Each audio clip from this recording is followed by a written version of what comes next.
હર હર મહાદેવ. મારા નવા વિડીયોમાં તમારું સ્વાગત છે.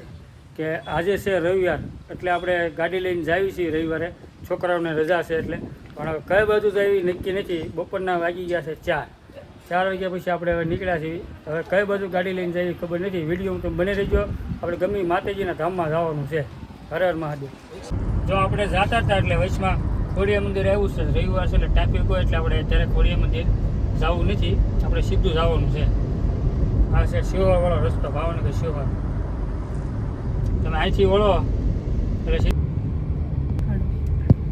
જો આ જે રસ્તો છે ને એ સીધો છે ખોડિયા મંદિર. અહીંથી 1 કિલોમીટર છે ખોડિયા મંદિર જવું હોય તો.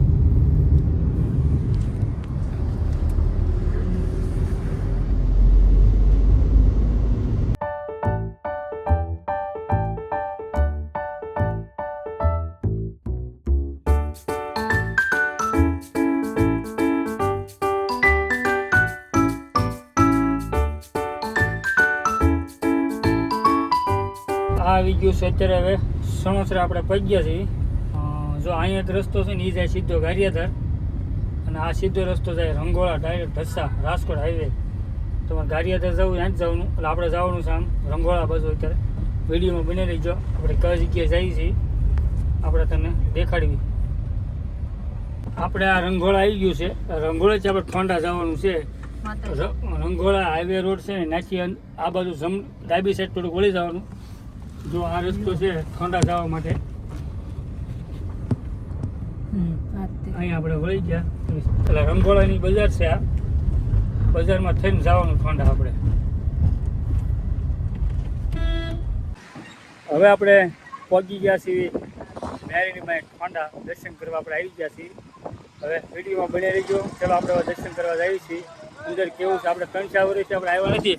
આપણો મિત્ર આવી ગયો. જો અહીંયા અંદર જવા માટેનો ગેટ છે. આ જો આવો ગેટ છે. પહેલાં અહીંયા છે ને દુકાન એવું કાંઈ નહોતી. એક જ દુકાન હતી નાની નથી. હવે તમને બધું વસ્તુ પણ મળશે, શ્રીફળ ને એવું. અહીંયા 3 થી 4 દુકાન થઈ ગઈ છે. અહીંયા તમને ઠંડા પીણાનું પણ મળશે, તમારે જે ભાગ લેવો હોય. ચલો હવે આપણે મંદિર બાજુ જઈએ, નારડીમાના દર્શન કરવી. અહીંયા સ્થાનક છે એનું નારડીમાનું. બોકડો છે પેલા. અહીંયા ધૂણો છે હવનનો.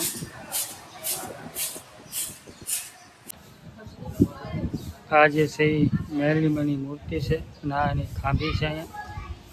અને આ ત્રિશૂળ છે અહીંયા. બધા માનતાઓને એવું બધું ચુંદરીને એવું મૂકે છે.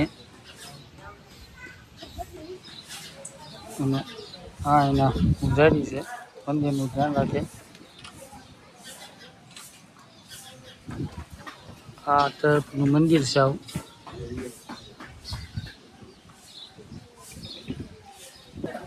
આવી રીતે મંદિરની ફરતા ફરતા બગીચા ફરે છે.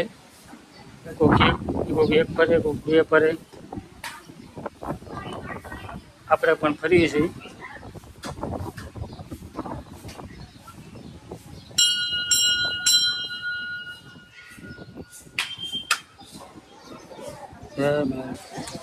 ડાભી પરિવારનું જીવન, જીવા દાદાનું ધર્મ.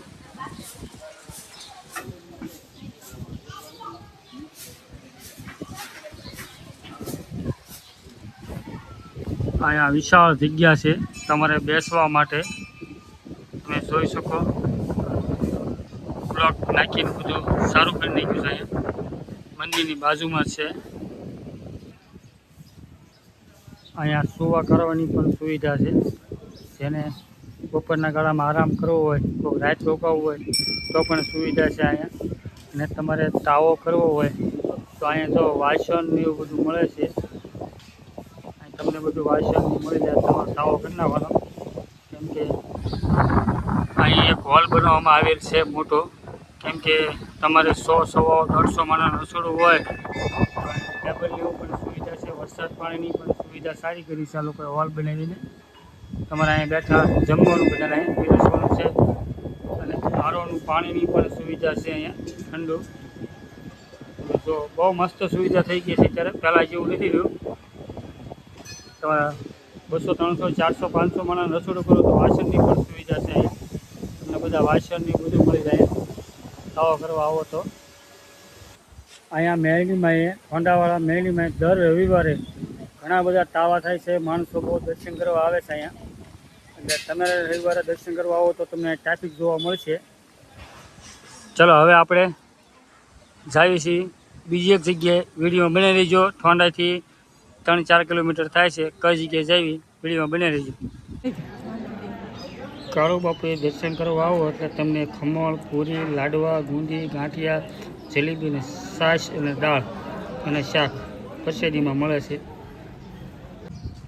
આપણે હવે કાળુ બાપુના દર્શન કરી લીધા છે. કેમ કે કાળુ બાપુનો ટાઈમ હતો અત્યારે આવવાનો. સવારમાં આવો ને તો તમને સવારમાં 10 થી અને બપોરના 12 વાગ્યા સુધી મળે દર્શન કરવા. અને બપોર પછી આવો તો 3 વાગ્યાથી તે સાંજના 6 વાગ્યા સુધી મળે છે. અને રાત રોકાવાની અહીંયા મનાય છે. કોઈને રાત રોકાવા દેતા નથી. એટલે તમારે એવા ટાઈમે આવવું કે આપણે 5, 5:30, 6, 7 આપણે ઘેરે વહી જઈને એવી રીતે વહી જવું. વિડીયોમાં બને રહીજો. હવે આપણે કઈ જગ્યાએ જઈએ છીએ તો બીજે કાંઈ જવાનું થાય તો વિડીયો બનાવશું.